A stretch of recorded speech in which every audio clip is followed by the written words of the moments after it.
When I opened my daughter's birth certificate that day, I thought I was just updating paperwork. But what I found instead shattered everything I believed about my marriage. It was a quiet afternoon, the kind of day where nothing feels urgent. The sunlight spilled across the kitchen table, glinting off the chipped rim of my coffee mug. My daughter, Lily, was upstairs humming softly while brushing her hair, the same tune she'd been humming since she was a toddler. It always made me smile. The document sat there, folded neatly in a manila envelope. I had requested it for school verification, a simple task. But as I flattened the paper and my eyes traced down the printed lines, I felt my breath catch on the spot that listed father's full name. There it was, a name I knew, but not the one I expected. It wasn't my husband Daniel, it was his brother Aaron. At first, my mind refused to process what I was seeing. I blinked, convinced it had to be a clerical error. I checked the date of birth, the hospital's name, my own signature at the bottom, all correct. My hand began to tremble,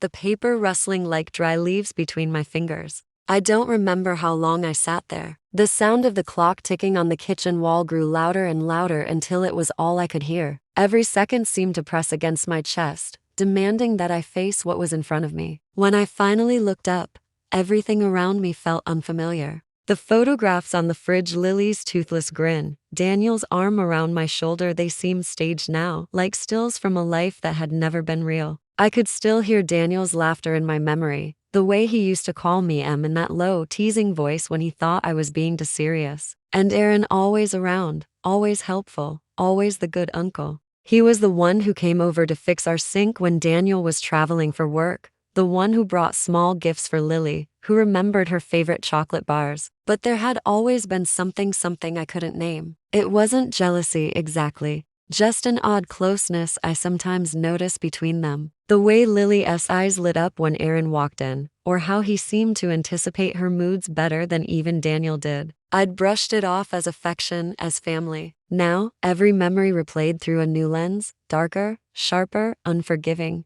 That night, I couldn't sleep. Daniel lay beside me, breathing evenly, one arm draped over his chest. I stared at the ceiling, my mind spiraling. There were two possibilities. Either the hospital made a catastrophic mistake, or my entire marriage was built on a lie. The next morning, I dropped Lily off at school and drove aimlessly through town, past the bakery where we used to buy croissants on Sundays, past the park where Daniel proposed under the oak tree. Everything was too familiar, and yet it all felt like part of a set, like I had stumbled onto the wrong side of my own life. I ended up parked in front of a small pharmacy. The sign outside flickered, DNA testing kits available. I don't even remember making the decision, I just found myself inside, the box in my hands, paying in cash. My heart was pounding so loudly that I could barely hear the cashier. That night, after Daniel went to bed, I sat at the kitchen counter under the soft yellow light and read the instructions. The swabs, the envelope, the barcode. My hands shook as I carefully took the sample from Lily's toothbrush, sealed everything, and wrote the return address. It felt wrong, sneaky, but so had everything else lately. For the next 2 weeks, I lived like someone half awake. I cooked,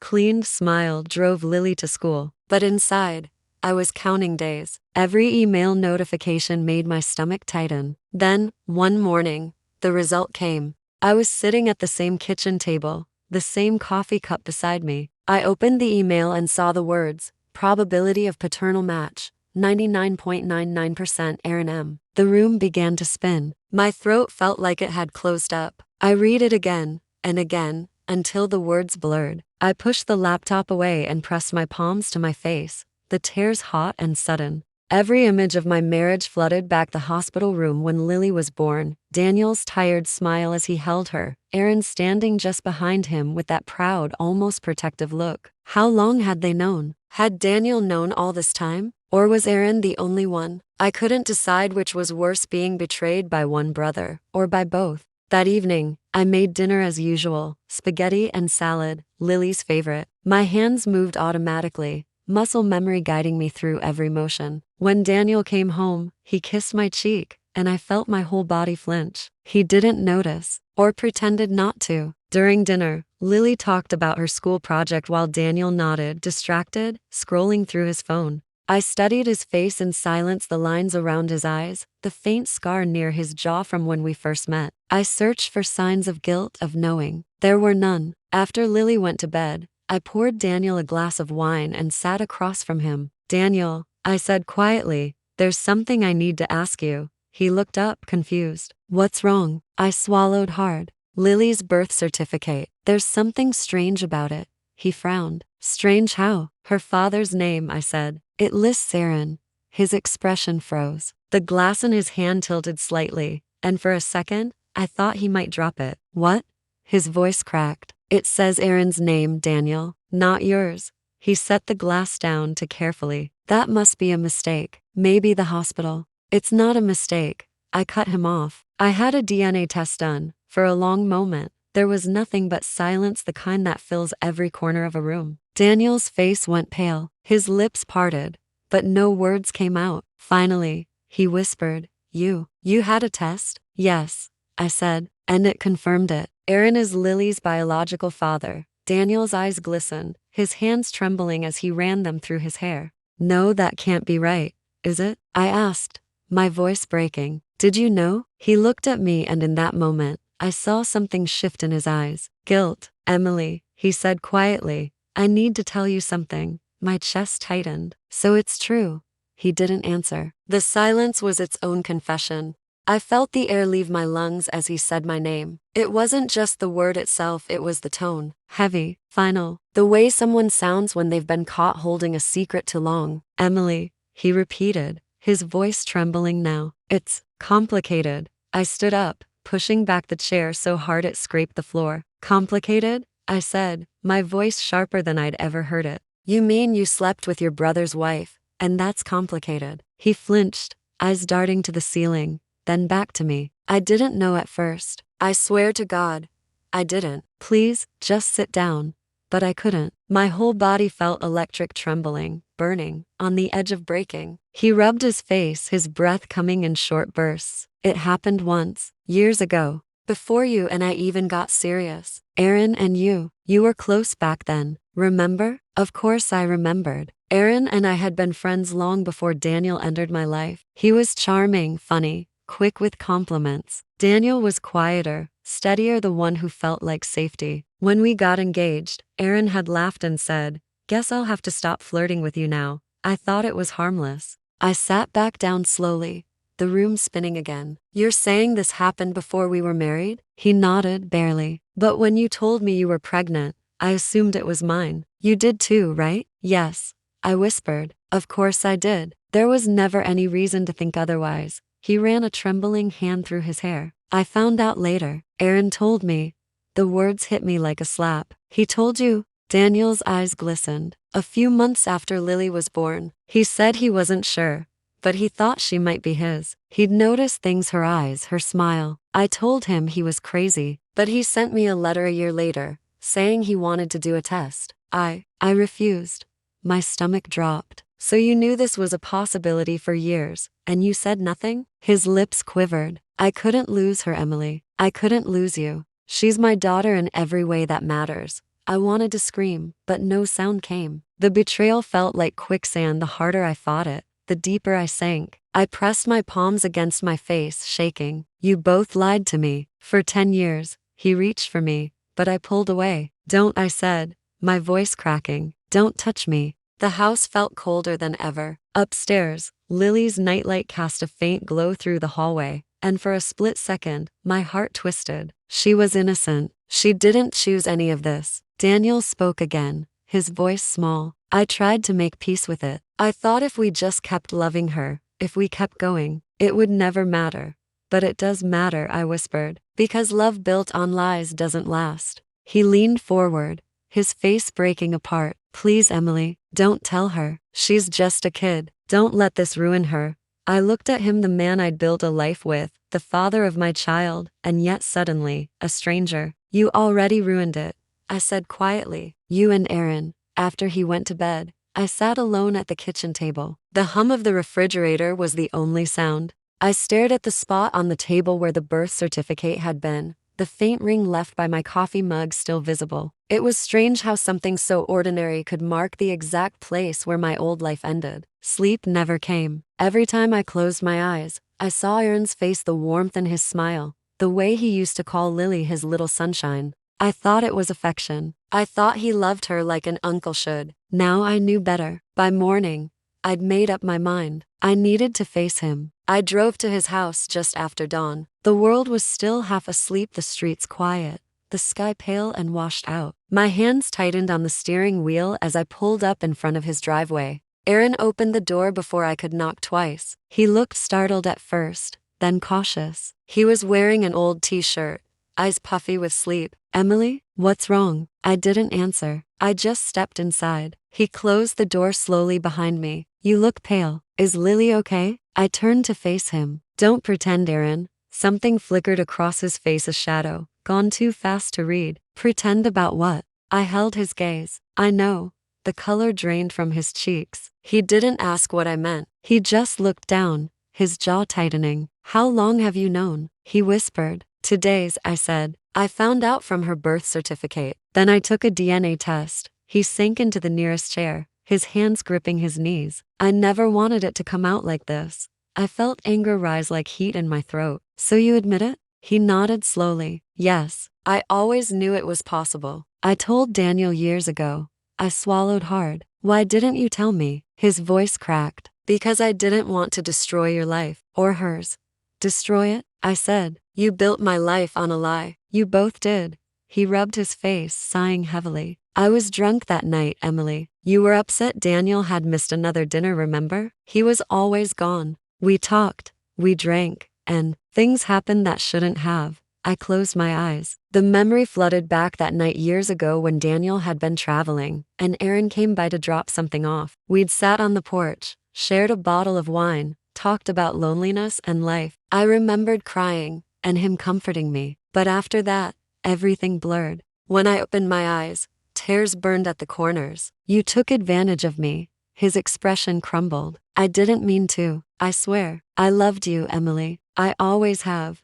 "Don't," I whispered. "Don't say that." He stood up, voice trembling. "You think I haven't lived with guilt all these years? Every time I saw her, every time she called me Uncle Aaron, it killed me." I shook my head. "You had a choice. You could have told me. Instead, you let me raise her in a lie." He took a step closer, but I backed away. "What do you want from me?" I asked. His voice dropped to a whisper. "Nothing. I want to be part of her life. I don't want her to hate me."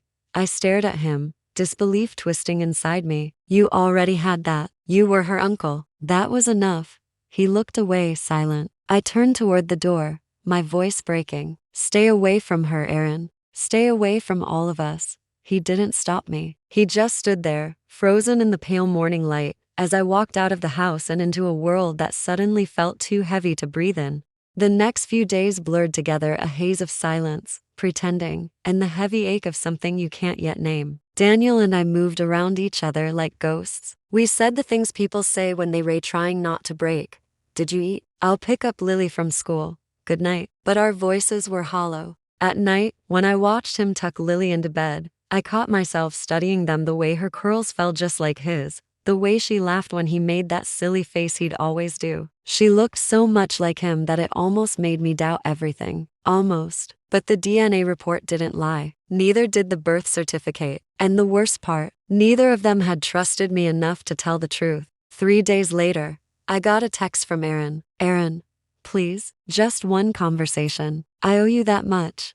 I deleted it instantly. But then came another. "Aaron, if you don't hear my side, Daniel will rewrite it. He always does." That one stayed on my screen a little longer. Daniel rewriting it? What did that even mean? I wanted to ignore it, to move on, to protect Lily. But curiosity has a way of scratching at the back of your mind until you can't think about anything else. So I met him. It was early evening when I parked outside a small diner just off the highway, the kind of place where no one knows your name and everyone minds their own business. Aaron was already there, sitting in a corner booth, eyes fixed on the window. He looked worse than before. His hands shook as he lifted his coffee cup. "Thanks for coming," he said softly. I didn't answer. I just sat down. After a moment, he said, Daniel wasn't honest with you. Not about me. Not about what happened. My chest tightened. What are you talking about? He took a deep breath. That night, yes, I made a mistake, but Daniel knew about it right away. I told him the next morning. He told me to disappear for a while,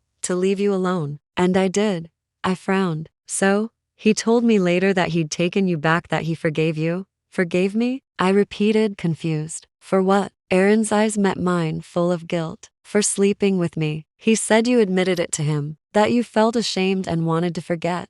The world seemed to tilt sideways. That's not true, I whispered. I didn't even remember that night. I thought we just talked. He nodded grimly. Exactly. You didn't remember, and Daniel took advantage of that. He told me it was better that way. Said if I cared about you, I'd keep my mouth shut forever. My hands went cold. Why would he do that? Aaron leaned forward. Because he didn't want to lose control. He was already jealous of how we talked, how close we were. When he realized what happened, he used it to make sure you'd never look at me the same way again. I shook my head, trying to breathe. You're lying. He pulled something from his pocket, an old envelope, creased and yellowed. Inside was a letter in Daniel's handwriting. I didn't even have to read the whole thing. The first few lines were enough. You'll stay quiet about that night. You owe me that. She's mine now, and I'll make sure she stays that way. If you ever tell her, I'll destroy you. The room blurred. The letter slipped from my fingers. Aaron's voice broke.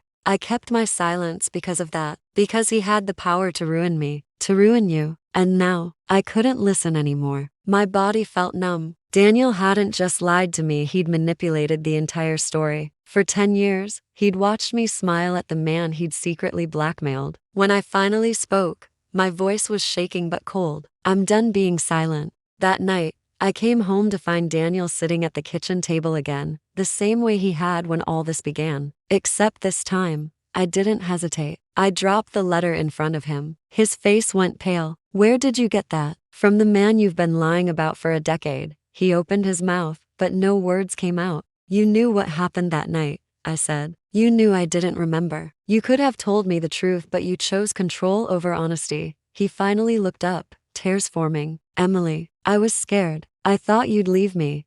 I might have, I said quietly, but at least it would have been my choice. He reached for me, but I stepped back. Lily deserves to know who she really is. And I deserve a life built on truth, not your fear. He covered his face with his hands. Please, don't do this. But I was already walking toward the door. I already did, I said. That night, I took Lily to my mother's house. I didn't tell her everything, not yet, but I told her enough. Enough for her to know that her mother wasn't running away. She was taking back her life. And for the first time in years, when I looked in the mirror, I didn't see a woman defined by secrets. I saw someone free.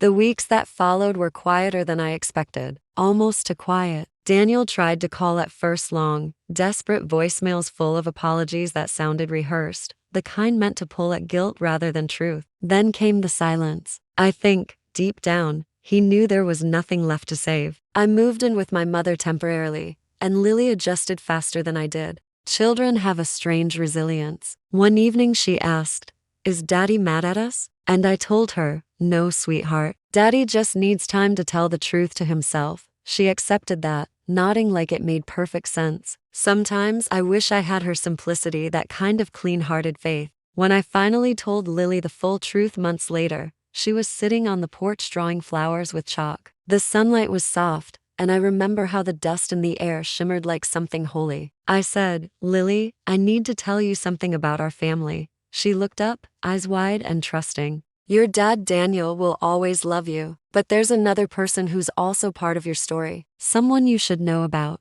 She frowned slightly. "Who?" "Your Uncle Aaron." Her hand froze mid-drawing. "Uncle Aaron? Like your brother?" I nodded. "He's your father, sweetheart. It's complicated, and none of it is your fault." She didn't cry. She just stared for a while, then whispered, "So that's why Grandma said I smile like him." I nodded again, and we sat there together, the chalk rolling away on the porch. Then she leaned her head on my arm and said, "I still love Daddy Daniel too. Can I love both?" That was the moment something in me broke and healed all at once. "Yes, my love," I told her. "You can love both. You don't have to choose." Over time, I realized forgiveness isn't a single act. It is a series of quiet decisions to let go of anger a little at a time until one morning you realize it doesn't live in you anymore. Aaron tried to apologize again, this time not to justify anything, but to take responsibility. He offered to help with Lily's schooling, and I agreed not for his sake, but for hers. He visited her on weekends, careful, patient, never overstepping. Daniel moved away a year later. He sent birthday cards, short and formal, no return address. I never saw him again,